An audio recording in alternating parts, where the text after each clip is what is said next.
السلام علیکم۔ کیا تم لیتے ہو اس کو بہتان رکھ کر اور یہ سرے گناہ ہے؟ تو اس آیت میں رب العزت فرما رہے ہیں، ایک تو نا پسند فرمایا ہے اور اللہ نے کہا ہے جو کچھ بھی تم نے دے دیا ہے، اگر تم دوسری شادی کرنا چاہتے ہو تو پہلی بیوی سے کچھ بھی واپس نہیں لوگے، جو تم نے دے دیا وہ سو اس کا ہے۔ تو پھر رب العزت فرما رہے ہیں کیا تم لوگے وہ مہر واپس ان سے نہ حق سرے گناہ کے طور پر، کہ یہ اگر تم کام کرو گے تو سراسر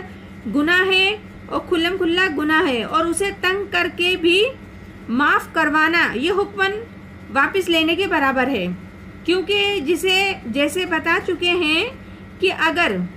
عورت بدکاری کی صورت میں ہے اور بدکاری کی ہے اس نے، جیسے اوپر آیتوں میں بتایا گیا تھا، تو آپ اسے